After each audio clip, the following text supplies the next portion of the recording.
With Marvel's Spider-Man 2, the game creators Insomniac have the complicated task of making a unique and yet dynamic sequel from the previous two blockbuster-sized games. While it seems that that's quite a good problem to have, the problem becomes where exactly do you go from there? Just a reminder before we get into today's video, there is a minor spoiler warning, so if you have not played the game yet, I would highly recommend it. Are they gone? Perfect. In Spider-Man 2, Miles Morales and Peter Parker both strive to balance their roles as Spider-Man and their personal lives. During the first part of the game, Peter reunites with Harry Osborn and remembers back when they were simply kids, thinking of all the crazy things they used to do. Later, under mysterious events, the killer of Miles' father, aka Martin Lee, escapes from prison with the help of his henchmen. After all this happens, Miles has to deal with the urge of not killing Martin Lee for the death of his father, knowing that his dad would not approve. Now for the gameplay. Building off the first activities in the first game, Insomniac has exponentially improved the vast parts of the core mechanics. Now, instead of having to resource the wall takedowns, you can now create your very own web line, which can help you traverse to different parts of the playable area, or the web wings, which allow you to glide through the city and wind tunnels to build speed. But with every good situation, there's always a bad one. In this game, the easy-to-use item wheel is gone, leaving you with only button combos to activate in order to get a web unit. Insomniac also made the decision to limit each of the Spider-Man to only 4 gadgets, which isn't really the best option for items, but it will have to do. There's also the new Spider Armor abilities, which basically give you the metal arms from Endgame, and if you're a nerd, the arms from the comics. I'm not gonna say what exactly they do, but if you have enough charged energy to perform one of them, you'd best be knowing that fucking wombo combo on that bitch. Now for the cinematic parts of the story. If I had to be entirely honest with you, the graphics in this game look a lot better than the previous ones. With such attention to detail, it's pretty hard not to notice what beautiful graphics this game has to offer. The amount of times where I had to put the controller down and look at the screen is absolutely staggering. And with the PS5's new DualSense controllers, the amount of pure vibrations, grip tensions, and noises coming out the controller is absolutely insane. Let's talk about animations. Compared to this game and the game before, there are definitely some lacking takedowns. Some of the old finishers do make a full return in this third installment, but as Miles improves between games, certain takedowns are less quick and precise now prioritizing ease over forceful execution. But where the game lacks style and pizzazz, it makes up for in customization. The number of costumes Peter and Miles has is without a doubt more than perfect. And in this volume of the story, the game spoils us with even more options for the suits. Now, almost every suit has different color combos you can choose from just to make it to your liking. And holy shit,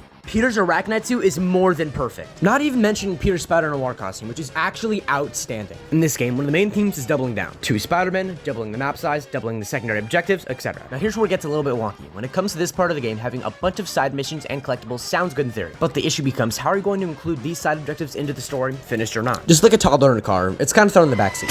So when Insomniac started creating Spider-Man 2, they didn't really include the key parts of the side missions into the story. Once again, minor spoilers. During the first part of the game, Flint Marko, aka Sandman, gets kidnapped by a mysterious villain named Kraven. I'm not gonna really say who he is and what he stands for, but let's just say he sells ice cream. But anyways, Kraven, the sherbet-stealing scoundrel, kidnaps Sandman so he can make frozen treats with him. And since this happens in the first part of the game, if you don't go immediately do all 14 of his missions, which I'm 99% positive you can't even do, by the way, you're kind of just left with this story that's put in your hands like a bowl of soggy cereal. But if you manage to put the story together, it's actually a pretty compelling story about what Marko had to go through before the second events of the game. Also in New York, you can actually take strange pictures of certain phenomenons, and you can upload them to Peter's photographer, aka Robbie Robertson. For me, this is one of the more favorable side tasks to do since all you're doing is swinging around New York taking perfect pictures for Robbie. And without spoiling any other chunks of the side collectibles, there's a ton to do after the game that will improve your experience for the better. Keep in mind, you should probably try to do at least 2 to 3 side objectives between each story mission to air it out more, since playing it all once is going to feel like you went 200 down the highway with your eyes closed. Now let's talk about swinging. Compared to the last game, Spider-Man 2 has quite a bit bulkier swinging compared to its ancestors. But ShortClips, I played Spider-Man 2 and I think it's just fine. Maybe you're just Shut up!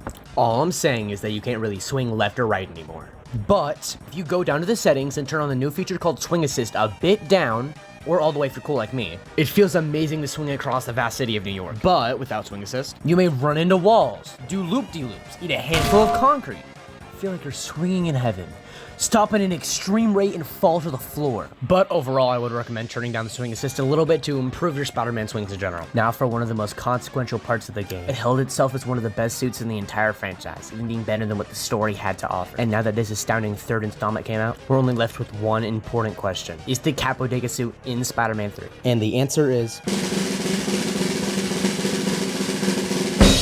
hell yeah, Insomniac absolutely fucking cooked with this newly added suit. Adding all new styles, changing certain textures to make them look soft and unique, and making Spider-Man look cuter than ever. And if you disagree, you can comment either and we'll discuss it there. But for real though, the Cap-Bodega suit does look pretty good compared to the last game. But if I honestly had to wrap up Spider-Man 2 in a nice comfy blanket, Marvel Spider-Man 2 is a beautiful game that fundamentally improves the core gameplay mechanics of its predecessors. Vastly improves the graphics from the first and second game while taking all the PS5's features to its advantage. While some parts of the game may feel quite predictable, including parts like its humor, dialogue, animation, suits, and etc., I feel like it's safe to say Marvel Spider-Man 2 is a solid 9.5 out of 10. Thanks for watching. If you liked the video, make sure to subscribe so you never miss another upload. Any other games you want me to cover, let me know in the comments below. Thank you guys for watching, and I'll see you guys later. Bye!